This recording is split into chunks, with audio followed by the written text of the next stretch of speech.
இனிமேல் இலங்கை எந்த ஒரு சிங்களவரும் தமிழர்களுக்கு எதிராக இது செய்யும் போது தாங்கள் இலங்கையை விட்டு வெளியில் போகலாமா என்று யோசிக்க வைக்க வேண்டும். அவர் அண்மையில் ஒரு பேட்டி கொடுத்த போது ஒரு தமிழர்களை ஒரு புல்லா கூட அவர் பதிக்கவில்லை. இவ்வளவு பேர் உயிரை விட்டார்கள், உலகத்தை நீங்கள் செய்தீர்கள் என்றதை கூட மதிக்கவில்லை. நாமல் மட்டுமில்லை, யார் வந்தாலும் இதைத்தான் செய்ய வேண்டும் என்று சொன்னால் நீங்கள் சொன்னது போல அப்ப அங்கு அவர்களுக்கு பலம் இருக்கும் என்று சொன்னால் புலம்பெயர் தேசத்திலும் எங்களுக்கு பலம் இருக்கும். இன்றைக்கு இலங்கையில சொல்ற பிரச்சனை என்னன்னு சொன்னால் பௌத்த துறவிகள் உங்களுக்கு தெரியும். இப்போது அவர்கள் அடுத்த தங்களோட அரசியல் ஆட்டத்தை ஆரம்பித்திருக்கிறார்கள். 10 அம்ச கோரிக்கையுடன் அரசுக்கு எதிராக. ஏன் பேங்க்ல இருக்கிறார்கள் என்று நீங்கள் பார்த்தீங்கன்னு சொன்னால் கார் வாங்க இல்லை, வீடு வாங்க இல்லை, சாப்பாடு வாங்க, சாப்பாட்டுக்கு பேங்கில் கடன் வைக்க வேண்டிய ஒரு நிலையில் அந்த நாடு நிற்குதான். நான் பொருளாதார வளர்ச்சி 5% சொல்கிறேன். எரிவாயு சிலிண்டர்களுக்கு மக்கள் லைனில் நிற்கிறார்கள் என்று மெல்ல மெல்ல அரசல் புரசலாக வருகிறது. வைத்தியர்களின் போராட்டத்துக்கு ஒரு முடிவில்லை என்று சொல்லப்படுகின்றது. இப்போ இவ்வளவு நிலைமைகளுக்கு மத்தியில தான் அன்னுக்கு பிரதேசநாயக்கா போய் அங்கு அவர் பிரான்ஸ் அரசு தலைவர் மக்ரோனை சந்தித்து அவர் கேட்டது ஒன்று. இன்றைக்கு நாமல் ராஜபக்ஷ மீது கொண்டு வரப்பட்டது ஒரு ராஜதந்திர அழுத்தம். அது வெற்றி, அது உண்மையாக போற்றப்பட வேண்டும். அன்றைக்கு டில்வின் சில்வா வரும்போது யூகேயில் கொண்டு வரப்பட்டது ஒரு ராஜதந்திர அழுத்தம். அதுவும் வெற்றி, கொண்டாடப்படத்தான் வேண்டும். என்னென்னு சொன்னால் அங்கே இப்பவும் நீங்கள் புத்த விகாரைய திருகோணமலையில் வைக்கிறீங்க.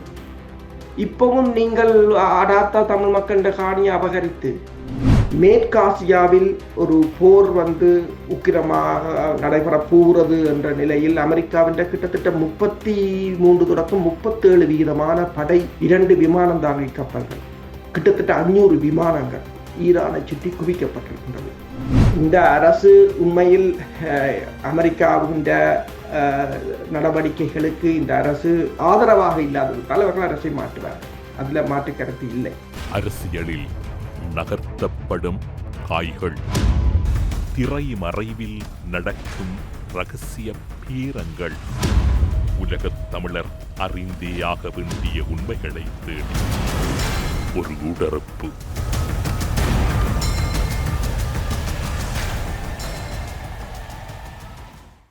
ஸ்விஸ் பெர்ன் மாநகரம் ஹூட்வில் நகரில் உங்களுக்கான கனவு இல்லா அபார்ட்மெண்ட் காத்துக் கொண்டிருக்கிறது. அழையுங்கள். பிரித்தானியாவில் இருக்கும் கலாநிதி பிரபாகரன் எல்லோராலும் நன்கு அறியப்பட்டு பரிச்சயமான இராணுவ ஆய்வாளர் வேல்ஸிலிருந்து அருஸ் அவர்களை ஊடறுப்பு நிகழ்ச்சியோடு இணைத்திருக்கின்றோம். ஊடறுப்பு நிகழ்ச்சியின் சார்பில் உங்களை வரவேற்பதில் மகிழ்ச்சி. வணக்கம். வணக்கம். தமிழரசு ஊடறுப்பு நேயர்களுக்கு அன்பு வணக்கம். இலங்கையின் நாடாளுமன்ற உறுப்பினரும் பொதுஜன பிரவுணவினுடைய தேசிய அமைப்பாளருமாக இருக்கக்கூடிய நாமல் ராஜபக்ச அவர்கள் பிரித்தானியாவுக்கான உத்தியோகபூர்வ விஜயம் ஒன்றினை மேற்கொண்டதோடு பிரித்தானியாவின் புகழ்பூத்த 2 பல்கலைக்கழகங்களில் உரையாற்றுவதற்கான பயணம் என்ற அடிப்படையில் அவருடைய கருத்துக்கள் பகிரப்பட்டிருந்தன. நேற்றைய தினம் நள்ளிரவு வேளையில் 2 பல்கலைக்கழகங்களும் அவருடைய உரையை நிறுத்தி இருப்பதோடு அந்த விடயங்கள் தொடர்பில் அவருக்கான அழைப்புகளையும் நிராகரித்திருப்பதாக கூறப்படுகிறது. நீங்கள் பிரித்தானியாவில் இருக்கக்கூடிய நீங்கள் நாமலுடைய வருகையும் இவ்வளவு விரைவாக அது தடை செய்யப்பட்ட பின்னணியையும் எப்படி பார்க்கிறீர்கள்? உண்மையில் ஒரு நல்லொரு முயற்சி. என்னென்று சொன்னால் இலங்கை அரசு இலங்கையில் தமிழ் மக்களுக்கு எதிராக எந்தவித நீதியும் இல்லை. உங்களுக்கு தெரியும், எத்தனையோ நீதிபதிகள் தப்பி ஓடினவர்கள். 2 வருடங்களுக்கு முதல் முல்லைத்தீவில் இருந்த நீதிபதி ஒருவர் கூட தப்பி ஓடியிருந்தார். தமிழர்களுக்கு ஒரு நீதி, சிங்களவர்களுக்கு ஒரு நீதி என்ற ஒரு நிலையில் தான் அந்த நாடு இயங்கிக் கொண்டிருக்கின்றது. தொடர்ச்சியாக அனைத்துலக சமூகத்தை தனது பக்கம் வைத்துக் கொண்டு தமிழர்களுக்கு என்னென்ன கொடுமைகளை இழைக்க முடியுமோ அவற்றை இழைத்துக் கொண்டுதான் இருக்கிறது இலங்கை அரசு. இப்ப இலங்கை அரசுல இப்ப நாமல் ராஜபக்ஷவா இருந்தாலும் சரி, டில்வின் சில்வாவாக இருந்தாலும் சரி, அனுரகுமார திசாநாயக்காவாக இருந்தாலும் சரி, கருணி அமரசூரியாவாக இருந்தாலும் சரி, ரணில் விக்ரமசிங்கவாக இருந்தாலும் சரி, சஜித்தாக இருந்தாலும் சரி, எல்லோரும் இனப்படுகொலையாளிகள் தான். அதில் மாற்று கருத்து இல்லை. அது மட்டுமல்ல, இந்தியாவில் இருந்தவர்கள் அண்மையில் பாத் பாயிண்டர் என்ற மிலிந்த மொரகடோவின் அமைப்பு ஒரு மாநாட்டை வைத்திருந்தது. அதுக்கு வந்தவர் யார் என்று பார்த்தால் சிவசங்கர் மேனன். அவர்தான் போர் இடம்பெற்ற போது 2007-8ஆம் ஆண்டு உக்கிரமடைந்த போது அவர்தான் இந்தியாவின் வெளிவார அமைச்சர். அதற்கு பிறகு இந்தியாவின் தேசிய பாதுகாப்பு செயலாளரும் அவர்தான். 97ஆம் ஆண்டு இலங்கைக்கான தூதுவரும் அவராகத்தான் இருந்தார். அவர் அண்மையில் ஒரு பேட்டி கொடுத்த போது ஒரு தமிழர்களை ஒரு புல்லா கூட அவர் மதிக்கவில்லை. இவ்வளவு பேர் உயிரை விட்டார்கள், உலகத்தை நீங்கள் செய்தீர்கள் என்றதை கூட மதிக்கவில்லை. அப்படியான ஆட்கள் வரும்போது, இந்தியாவர்கள் வரும்போது அவர்களும் இனப்படுகொலையாளிகளா இதற்கு துணையாக நின்றவர்கள். இப்ப இதில் நாமல் மட்டுமில்லை, யார் வந்தாலும் இதைத்தான் செய்ய வேண்டும் என்று சொன்னால், நீங்கள் சொன்னது போல அப்ப அங்கு அவர்களுக்கு பலம் இருக்கும் என்று சொன்னால், புலம்பெயர் தேசத்திலும் எங்களுக்கு பலம் இருக்கு. புலம்பெயர் தேசத்தில் நாங்கள் இருக்கிறோம் என்று சொன்னால், இந்த நாட்டுக்கு நாங்கள் வரிகளை கட்டுகிறோம், இந்த நாட்டுக்கு எவ்வளவோ சேவைகளை செய்கிறோம். சுகாதாரத்துறையாக இருந்தாலும் சரி, தொழில்நுட்பத்துறையாக இருந்தாலும் சரி, தமிழர்கள் பல இடங்களில் பல பல்கலைக்கழகங்களாக இருந்தாலும் சரி. ஆனால் எங்களோட வேல்யூவை இந்த நாடு இந்த பல்கலைக்கழகங்களோ உணர வேண்டும். அப்ப அது இவ்வாறான அழுத்தங்கள் இலங்கை அரசுக்கு, இது இங்கு மட்டுமில்லை, தாயகத்தில் அது இலங்கை அரசுக்கு எதிரொலிக்க வேண்டும். இனிமேல் இலங்கை எந்த ஒரு சிங்களவனும் தமிழர்களுக்கு எதிராக இது செய்யும் போது தாங்கள் இலங்கையை விட்டு வெளியில் போகலாமா என்று யோசிக்க வைக்க வேண்டும். நான் இதை மட்டும் கூறவில்லை. இந்த தொல்லியல் திணைக்களங்கள் அதிகாரிகளின் பெயர்களை கூட நாங்கள் எடுத்து இந்த வெளிநாடுகளில் அவர்களுக்கு மீதான அழுத்தங்களை கொண்டு அவர்கள் மீதான தடைகளை கூட கொண்டு வரலாம். அது இப்ப உலக ஒழுங்கில் அது எல்லாம் சாத்தியமானது ஒன்றுதான். இப்ப அனுர்குமார திசாநாயக்கா இந்தியாவுக்கு ஓடி சென்றிருந்தார். ஏனென்று சொன்னால் அங்கு உலக தலைவர்கள் வருவார்கள், அவர்கள் எல்லோருடன் கதைத்து இருக்கிற, அதாவது மெயில் அவுட் பண்ணணும். ஏன்னா இலங்கை இப்ப நீங்கள் ஒவ்வொரு வாரமும் நீங்கள் இலங்கையின் பத்திரிகைகளை தூக்கி பார்த்தீங்கன்னு சொன்னால் இலங்கை அரசு பொருளாதாரத்தால் வீழ்ந்து கொண்டுதான் இருக்கின்றது. 4% 5% வரி என்று சொன்னால் ஓகே, 4% 5% ஜிடிபி வளருது என்று சொல்லுவாங்க. இதே மாதிரி தான் அர்ஜென்டினாவிலும் 4% 5% ஜிடிபி வளருது. இதே மாதிரி தான் IMF போய் பெயில் அவுட் பண்ணிச்சுது அர்ஜென்டினாவை. இன்றைக்கு அர்ஜென்டினா மக்கள் பேங்க்ல கடன் எடுக்கிறார்கள். ஏன் பேங்க்ல கடன் எடுக்கிறார்கள் என்று நீங்கள் பார்த்தீங்கன்னு சொன்னால், கார் வாங்க இல்லை, வீடு வாங்க இல்லை, சாப்பாடு வாங்காது. சாப்பாட்டுக்கு பேங்கில் கடன் எடுக்க வேண்டிய ஒரு நிலையில அந்த நாடு நிற்குதான். நான் பொருளாதார வளர்ச்சி 5% என்று சொல்லுவேன். இன்றைக்கு இலங்கையில சொல்ற பிரச்சனை என்னன்னு சொன்னால், பௌத்த துறவிகள் உங்களுக்கு தெரியும், இப்போது அவர்கள் அடுத்த தங்களோட அரசியல் ஆட்டத்தை ஆரம்பித்திருக்கிறார்கள் 10 அம்ச கோரிக்கையுடன் அரசுக்கு எதிராக. எரிவாயு சிலிண்டர்களுக்கு மக்கள் லைனில் நிற்கிறார்கள் என்று மெல்ல மெல்ல அரசல் புரசலாக வருகிறது. வைத்தியர்களின் போராட்டத்துக்கு ஒரு முடிவில்லை என்று சொல்லப்படுகின்றது. அப்போ இவ்வளவு நிலைமைகளுக்கு மத்தியில தான் அனுர்குமார திசாநாயக்கா போய் அங்கு அவர் பிரான்ஸ் அரசு தலைவர் மக்ரோனை சந்தித்து அவர் கேட்டதொன்று, இந்த டிசம்பரோட GSP+ வரிச்சலுகை முடிவடைய போகிறது, அதை நீடிப்பதற்கு நீங்கள் உதவ வேண்டும். விஜித கருத்தும் அதைத்தான் கூறுகிறார் ஐரோப்பிய ஒன்றியத்தில். ஆனால் அதை தடுப்பதற்கு நாங்கள் முயற்சிக்கிறோமான்றதான் இங்கே இருக்கிற கேள்வி. தமிழ் மக்களை பொறுத்தவரையில் பொருளாதார அழுத்தம் முக்கியமானது. நீங்கள் சிவசங்கர் மேனர் கொடுத்த அந்த பேட்டியில் பார்த்தீர்களாக இருந்தால், அந்த கேட்டவர் ஒன்றை கேட்டிருக்கிறார். அதாவது விடுதலை புலிகளுடனான போரில் இலங்கை அரசு இழந்தது $200 பில்லியன். 200 பில்லியன் இப்ப இலங்கையின் பொருளாதாரம் கிட்டத்தட்ட $80-90 பில்லியன். அப்ப கிட்டத்தட்ட 25 பில்லியன். மஹிந்தா ராஜபக்ஷ வர முதல் 25 பில்லியன் தான் இலங்கையில மொத்த பொருளாதாரம். ஏண்டா கிட்டத்தட்ட 8 மடங்கு ஜிடிபிய அளித்தது விடுதலை புலிகள் நடவடிக்கை தான். இப்ப பொருளாதாரம் தான் வீழ்ந்தது, பொருளாதாரம் தான் கடுமையாக வீழ்ந்தது. அதே பொருளாதாரம் அங்கே இப்ப ட்ரம்பின் நடவடிக்கை நீங்கள் பார்க்கல, எந்த நாடு மீது என்றாலும் பொருளாதார அழுத்தம். அந்த பொருளாதார அழுத்தத்தையும் ராஜதந்திர அழுத்தத்தையும் தமிழ் மக்களால் கொடுக்க முடியும். இப்ப அனுர்குமார திசாநாயக்கா ஓடி போய் மேக்ரோனுடன் கதைக்கிறார், GSP+ வரிச்சலுகையை தருமா. இன்றைக்கு நீங்கள் பார்த்தீங்கன்னு சொன்னால், புதிய பயங்கரவாத தடுப்பு சட்டத்துக்கு எதிராக வடக்கு கிழக்கில் இருக்கிற பிரதேச சபைகள் எதிராக தீர்மானம் நிறைவேற்ற வேண்டும் என்று தீர்மானத்தை நிறைவேற்றுவதற்கும் முயற்சிகளை மேற்கொண்டு கொண்டு வருகிறார்கள். ஆனால் அப்ப இதே GSP+ வரிச்சலுகை அந்த நல்லாட்சி பயங்கரவாத தடுப்பு சட்டம் என்பவற்றுடன் தொடர்புடையது. பிரான்சில் எத்தனை ஆயிரம் தமிழ் மக்கள் இருக்கிறார்கள். பிரித்தானியாவோட பிரெக்சிட்க்கு வந்துட்டு ஆனால் பிரான்சில் எத்தனாயிரம் இருக்கிறார்கள், ஏமனில் எத்தனாயிரம் இருக்கிறார்கள், ஏனைய நாடுகளில் இத்தாலியாக இருக்கலாம், ஸ்பெயினாக இருக்கலாம், எவ்வளவு பேர் இருக்கிறார்கள். இதற்கு எதிராக அவர்களும் குரல் கொடுக்க வேண்டும். ஒன்று, இன்றைக்கு நாமல் ராஜபக்ஷ மீது கொண்டு வரப்பட்டது ஒரு ராஜதந்திர அழுத்தம், அது வெற்றி, அது உண்மையாக போற்றப்பட வேண்டும். அன்றைக்கு டில்வின் சில்வா வரும்போது யூகேயில் கொண்டு வரப்பட்டது ஒரு ராஜதந்திர அழுத்தம், அதுவும் வெற்றி, கொண்டாடப்படத்தான் வேண்டும்.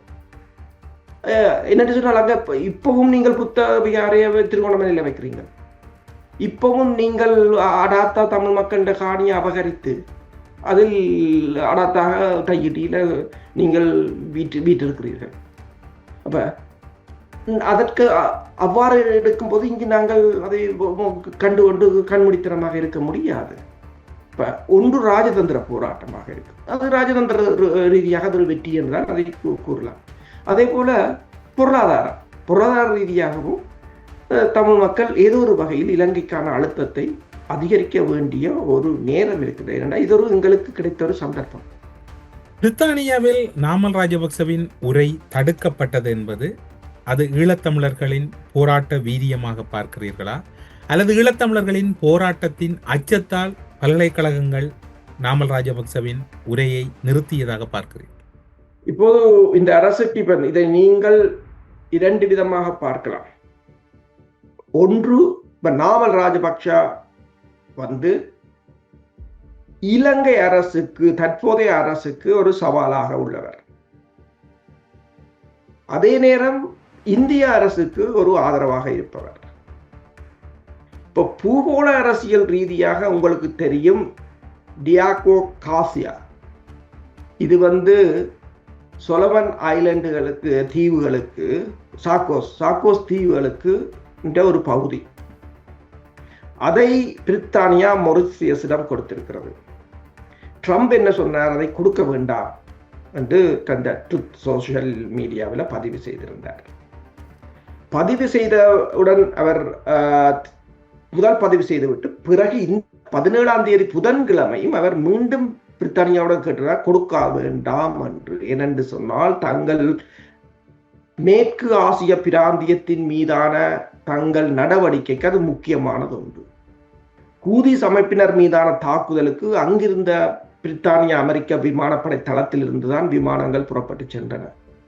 ஈரான் மீதான தாக்குதலுக்கும் அந்த தளம் முக்கிய பங்காக வகித்தது. இன்று அதை கொடுத்து விட்டால், அந்த தளத்தை எடுத்து விட்டால் தங்களுக்கு ஒரு பெரிய பிரச்சனை. ஆனால் அதே சமயம் நீங்கள் பார்த்தீர்கள் சொன்னால், அமெரிக்காவின் பசிபிக் பிராந்தியத்தின் கட்டளை தளபதி அட்மிரல் ஸ்டீவன் கோக்லர் அவர் இலங்கைக்கு 2வது தடவை வந்திருக்கின்றார். வந்தது மட்டுமல்லாது, உங்களுக்கு தெரியும், அவர் அந்த 10 உலங்குவான உத்திகளை கொடுத்திருந்தார்கள். அதாவது TH-57C ரேஞ்சர் சொல்றது பெல் 206 வகையை சேர்ந்தது. அது மட்டுமல்லாது B type 1 Reliance class 210 foot cutter என்று சொல்ற ஒரு 4வது கடற்படை கப்பலையும் கொடுத்திருந்தார். அது அந்த IMF-இன் தலைவர் வந்திருந்தார். இந்தியாவில் இடம்பெற்ற AI சமிட்டுக்கு தான் போக வந்தவர். ஆனால் சென்றிருக்கின்றார் கிறிஸ்டலினா ஜோர்ஜிவா. இப்ப 2வது தடவையாக பசிபிக் பிராந்தியத்தின் கட்டளை தளபதி வந்திருக்கின்றார். அதே நேரம் அமெரிக்காவின் இந்தியாவுக்கான தூதுவர் அதாவது சேஜியோ கோர் அவர் அருணகுமார் திசாநாயக்காவை இந்தியாவில் சந்தித்து நாங்கள் எங்கள் திட்டத்தில் வலுவாக பயணிக்க வேண்டும் என்று சொல்லியிருக்கிறார். அப்ப ஏன் இவ்வளவு என்று பார்த்தால், இப்ப பிரித்தானியா பிரதமர் ஸ்டாமர் ஒன்றை கூறியிருக்கின்றார், ஈரான் மீதான தாக்குதலுக்கு தங்கள் தளங்களை தரமாட்டோம். அது கொடுப்பார்கள். பிறகு அவர்கள் இப்ப அவர்களுக்கிடையான ஒரு உட்பூசலில் ஒரு பாகையினை தான் பயன்படுத்துகிறார்கள், அவ்வளவுதான். ஆனால் அவர் அப்படி சொல்லிவிட்டார். அப்ப சொன்ன பிறகுதான் பார்த்தால், இப்ப டியாகோ காசியோ அந்த தளம் ஈரானில் இருந்து 2400 மைல் தொலைவில் இருக்கின்றது. இந்து சமுத்திர பிராந்தியம், இலங்கைக்கு கீழே இங்காலி பக்கம். ஆனால் இலங்கையில் ஒரு தளம் இருக்குமாக இருந்தால் அமெரிக்காவுக்கு இந்த டியாகோ காசியோ தளம் தேவையில்லை. இதுக்கும் 2400 மைல் தான், அதுக்கும் 2400 மைல், இதுக்கும் 2400 மைல். இது இன்னும் நேரடியாக நீங்கள் போவீங்கள் என்றால் இன்னும் கிட்டவாகத்தான் இருக்கும். இப்போ உங்களுக்கு தெரியும் ஏன் அவர் வந்து போகிறார். பசிபிக் பிராந்திய தளபதி, கட்டளை தளபதி ஏன் இலங்கைக்கு அடிக்கடி வந்து போகிறார். IMF ஏன் ஓடியது உதவி செய்கிறது, வேர்ல்ட் பேங்க் ஏன் ஓடியது உதவி செய்கிறது என்றெல்லாம் தெரியும். 2027 ஆண்டோட IMF பெயில் எடுக்கிறது, IMF காசு முடியும். அதுக்கு பிறகு என்னென்று யாருக்கும் எதுக்கும் தெரியாத ஒரு நிலைமையாகத்தான் இலங்கை என்று இருக்கின்றது. இப்போ இந்த நிலைமையில இந்த அரசு என்ன யோசிக்கிறது என்று சொன்னால், தற்போதைய இந்த அரசை, அதாவது அனுரகுமார திசாநாயக்க அரசை மேற்குலகம் ஏதோ ஒரு வகையில் தங்களுக்கு சார்பாக வைத்திருக்க வேண்டும் என்று சொன்னால் நாமலைக்கு எதிராகத்தான் இந்த அரசாங்கம் இருக்கும். எனவே அதுவும் ஒரு காரணம். தமிழர்கள போராட்டமும் ஒரு காரணம். எனவே தமிழர்கள போராட்டத்தை இந்த அரசு, மேற்குலக நாடுகள் தங்களுக்கு சார்பாக எப்போதும் பயன்படுத்திக் கொள்வார்கள். எந்தெந்த அழுத்தங்களுக்கும் அவர்கள் பயன்படுத்திக் கொள்வார்கள். இப்போ டில்வின் சில்வா போனார் இந்தியாவுக்கு. கொழும்பு ஊடகம் ஒரு பேட்டி எடுத்திருந்தது. நீங்கள் இந்தியாவுக்கு போனேன், இதுதான் முதலாவது தடவையாக போனேன்னு சொன்னார் இந்தியாவுக்கு. அப்போ அவர்கள் கேட்டார்கள், JVPக்கும் இந்தியாவுக்கும் இடையிலான உறவுகள் பெருசாக இல்லை, அப்போ இந்தியாவுக்கு நீங்களாக கேட்டு போனீங்க. அவர் ஒன்றைத்தான் சொன்னார், அவர்கள் தான் எனக்கு இன்விடேஷன் தந்தது. கொழும்பில் இருக்கின்ற இந்திய தூதரகம் தான் தன்னை ஒரு கலாச்சார நிகழ்வுக்கு வர சொல்லி கேட்டதை தவிர நானாக அங்கு போகவில்லை. இதுதான் அந்த அவற்ற ஒரு வெறி சுருக்கம். அதுக்கு பிறகு அவர் நிறைய பேசியிருக்கிறார், அது வேறு விடயம் இல்லை. நான் என்னென்று சொன்னால் ஒவ்வொன்றையும் சுருக்கமாக சொல்லி கொண்டு வருகிறேன். அப்போ இப்போ நம்மள்ட கான்சல் பண்ண வேண்டிய ஒரு தேவை மேற்குலக நாடுகளுக்கும் இருக்கின்றது, பிரித்தானியாவுக்கும் இருக்கின்றது. ஏனென்றால் தற்போதைய அரசை ஏதோ ஒரு வகையில், இப்போதைய அனுரகுமார திசாநாயக்காவின் அரசு உங்களுக்கு தெரியும், பெருமளவில் மேற்குலகம் சார்ந்ததாகத்தான் இருக்கின்றது. இந்தியா தொடர்ச்சியாக இப்போது நரேந்திர மோடி, அதாவது நீங்கள் இரண்டாக பார்க்கலாம். அனுரகுமார திசாநாயக்கா சென்று பிரான்ஸ் அதிபர் மேக்ரோனிடம் ஜிஎஸ்பி வரி சலுகை நாங்கள் டிசம்பர் அப்ளை பண்ண போகிறோம், நீங்கள் சப்போர்ட் பண்ணணும் என்று கேட்டு. ஆனால் இங்கே பக்கம் நரேந்திர மோடி அனுரகுமார திசாநாயக்காவோட கதைக்கும் போது என்ன சொன்னார், உங்களுக்கு வேறு ஏதும் உதவி தேவை என்றால் நாங்கள் தாரோம். அப்போ என்னென்றால் ஒன்று விளங்குகிறது. இப்போ அமெரிக்கா ஏதோ ஒரு வகையில் இலங்கையில் தனது காலை பதிக்கப் போகிறது. ஆனால் அது இந்தியா தனக்குள்ளால் நடைபெறும். ஏனென்றால் இந்தியாவுக்கு தெரியும், அமெரிக்கா சுயமாக அதை கையகப்படுத்துமாக இருந்தால் அதற்கு பிறகு நான் இதில் பல தடவைகள் நாங்கள் பேசுவதுண்டு.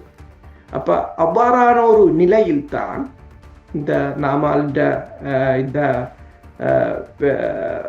பிரித்தானியாவின் பயணம், அதாவது இந்த 2 பல்கலைக்கழகங்களிலும் அவர் பேச இருந்த நிகழ்வு ரத்து செய்யப்பட்டிருக்கின்றது. ஆனால் தமிழ் மக்களை பொறுத்தவரையில் நம்மளுக்கு மட்டுமல்ல, யாரும் சிங்கள இடத்திலிருந்து யாருமே இங்கு வந்து, அதாவது அங்கு தமிழர்கள பிரச்சனைகளில் காக்கபூர்வமாக நடவடிக்கை எடுக்காது, அங்கு தொடர்ச்சியாக ஆக்கிரமிப்பை செய்து கொண்டு அவர்கள் இங்கு சுதந்திரமாக அதாவது இலங்கைக்கு ஒரு நற்பெயரை ஏற்படுத்துவதை நாங்கள் ஒட்டுமொத்தமாக எதிர்க்கத்தான் வேண்டும்.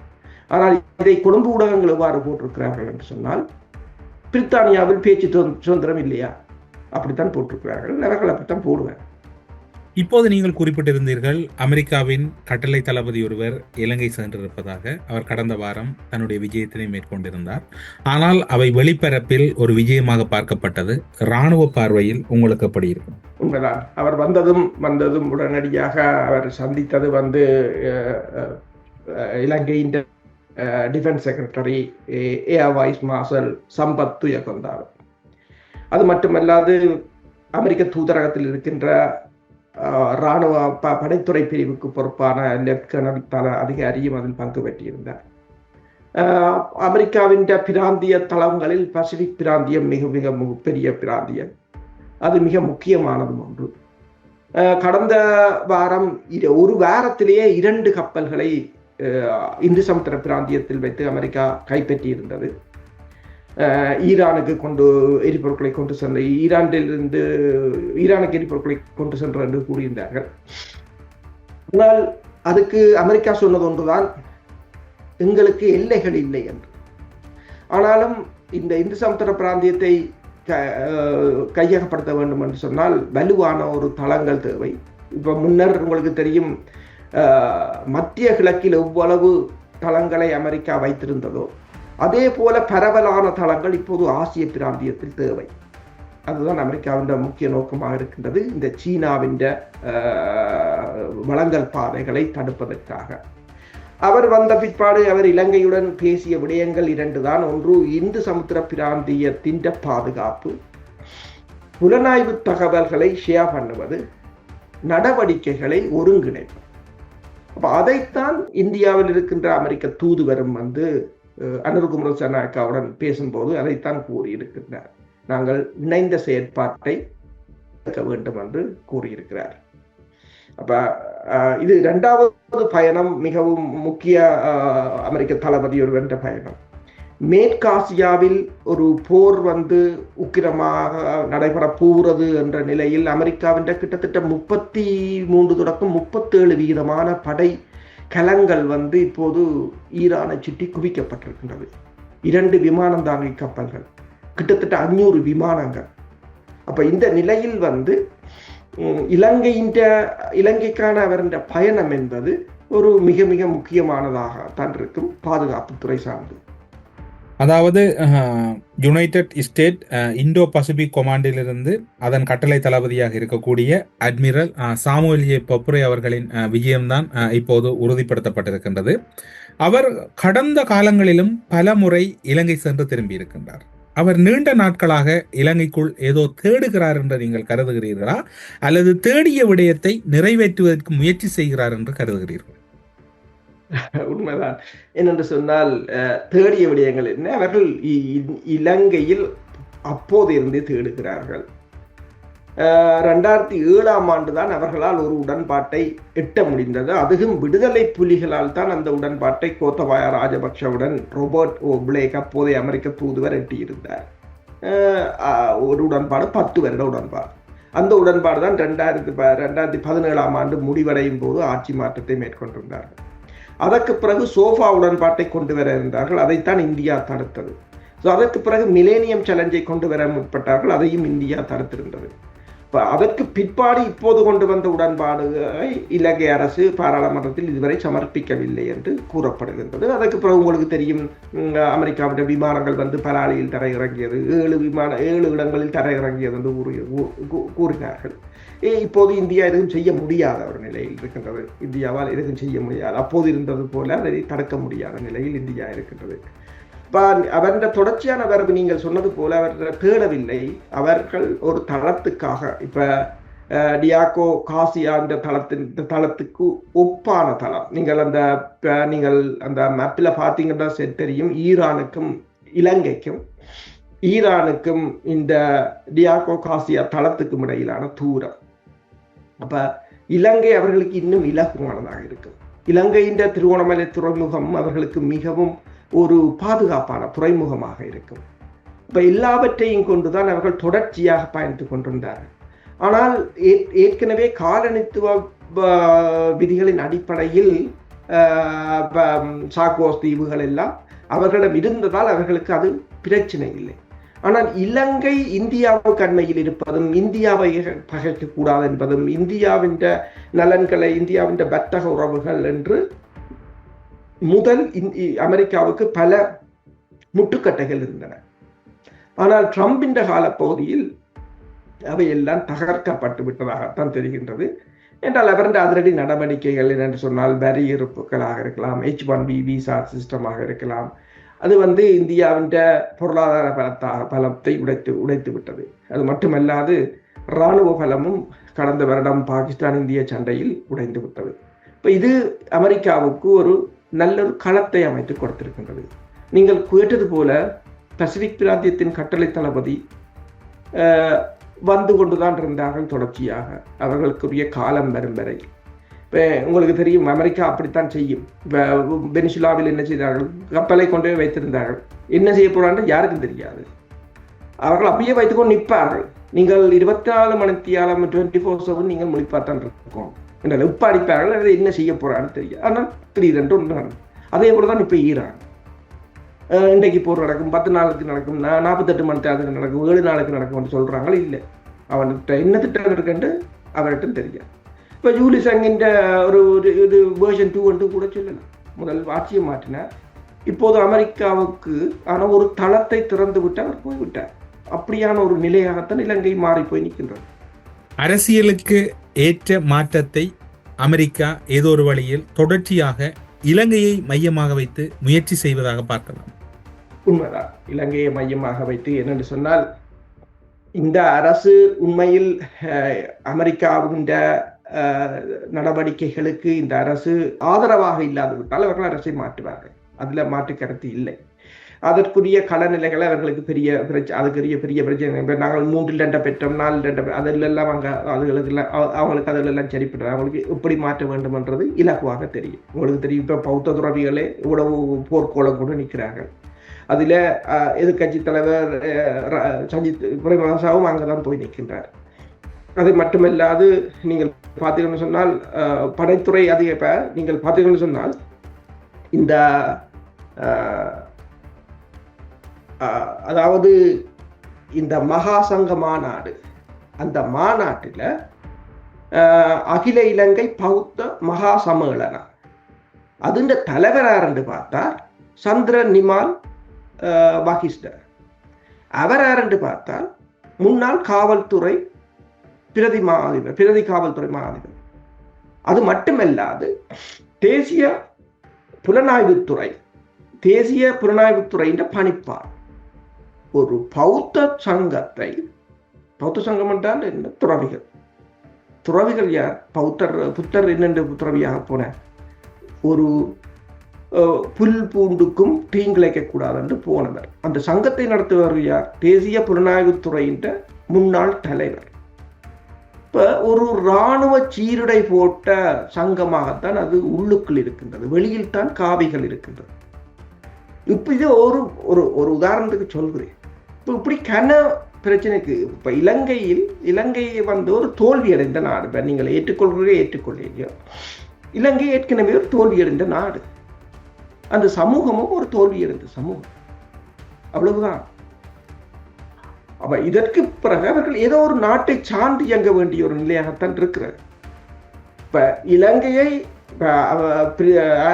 இந்தியா தன்வசப்படுத்துவதற்கு இந்தியா தன்ற முயற்சிகளை செய்கிறதே தவிர, ஆனா இலங்கை மேற்குலகத்துக்குள் இருக்கிறது என்பதைத்தான் இந்த நரேந்திர மோடியின் உதவி தொடர்பான கருத்து வந்து தெளிவாக காட்டுது. ஊடரப்பு நிகழ்ச்சியில் இணைந்து கொண்டு பல முக்கியமான விடயங்கள், பிரித்தானியாவுக்கு நாமல் ராஜபக்ச மேற்கொண்டிருந்த விஜயத்தில் ஏற்பட்டிருக்கக்கூடிய நெருக்கடி நிலை மற்றும் இலங்கைக்கு விஜயம் மேற்கொண்டிருக்கக்கூடிய அமெரிக்க கட்டளை தளபதியினுடைய நோக்கம் என்னவென்கின்ற பல விடயங்களை ஊடரப்பு நிகழ்ச்சியின் வாயிலாக பயந்து கொண்டமைக்கு சிறப்பு நன்றிகளோடு உங்களிடம் விடைபெற்றுக் கொள்கிறோம். நன்றி, வணக்கம். நன்றி, வணக்கம். திரை மறைவில் நடக்கும் ரகசிய பீரங்கள், உலகத் தமிழர் அறிந்தேயாக வேண்டிய உண்மைகளை தேடி ஒரு ஊடரப்பு.